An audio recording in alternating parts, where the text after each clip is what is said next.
Okay, let's see where this takes me.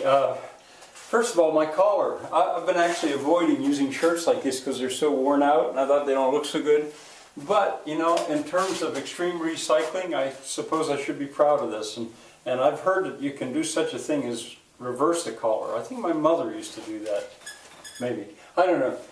So there's that. Now, my subject really today is my neighbor, Andy. He's a blacksmith. And I mentioned him in the video, at least once, in the videos of Santiago de Compostela, part of Frank's Tour de Rope. I suggested that Andy could do that if he had the ironwork, if he had the right material. Oh, I know what I wanted to tell you. I'll jot this down. And anyway, you're going to see Andy. He said that was okay. He is over working very hard at part of the Oppenheimer iron mines. Where I live was owned by a Jewish family called Oppenheimers, and the old name here is Oppenheimer. It's not Oppenheimer. Probably they're related to the famous one who developed the atomic bomb. But anyway, here the old name for this is Oppenheimer, and they mined iron here, and this was about 1885. And they did it pretty much by hand, by horse-drawn equipment and by hand. And why he's working there is because he's getting building stone to build for my neighbor, my cousin and her husband. They're doing a part of their house in stone. And so it's a quarry. He's really quarrying, not mining. But in the process, the stone that was revealed is the stone that was waste when they were mining the iron. And you'll see that in the next video. There'll be two today. There is a connection between what I showed you. This is, I should say, time out, because we're not going to be in Spain today.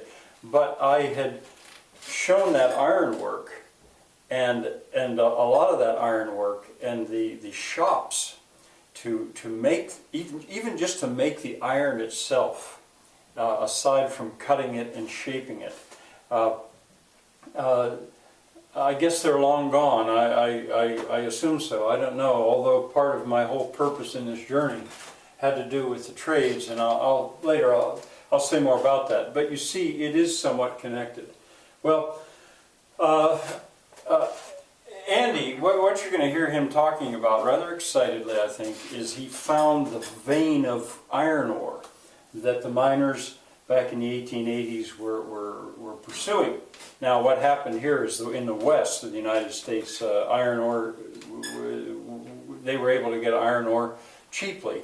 To the east, I think it had to do with the Erie Canal and more. Technology changed, and so the mines basically stopped.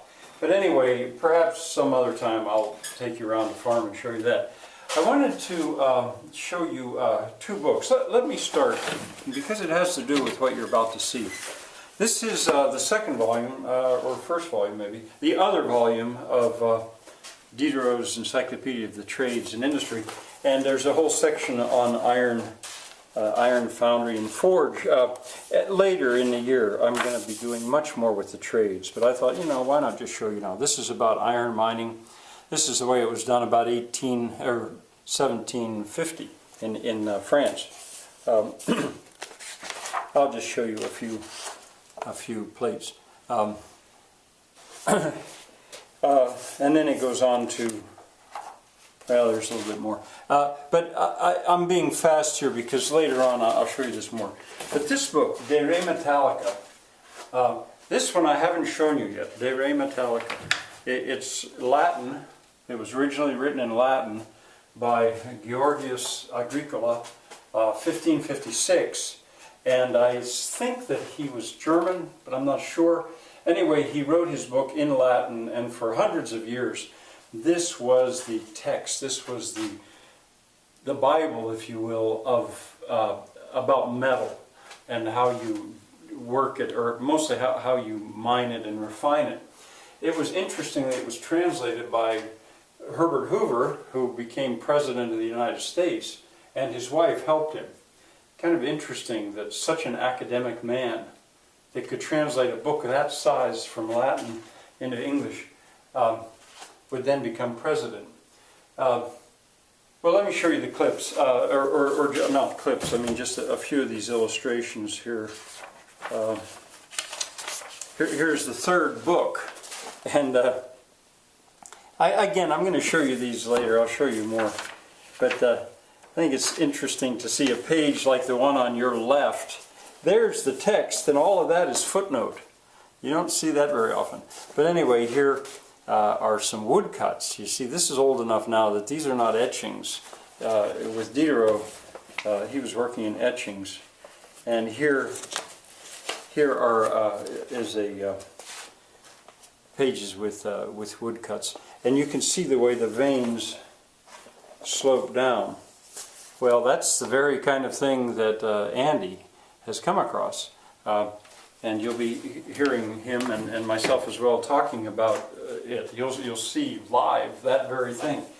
Okay, and then finally, I guess, the Viking. I think it's called Nova on PBS.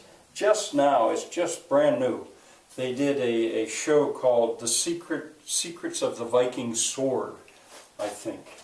And boy, I recommend it if you're interested in this. Of course, Andy understands all of this and will do this eventually. But you can see how iron, before the modern days of steel and big industry, the way iron was actually made. I recommend it highly.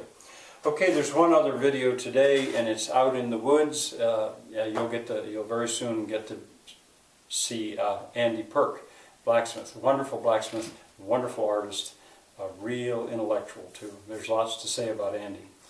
Okay, bye-bye.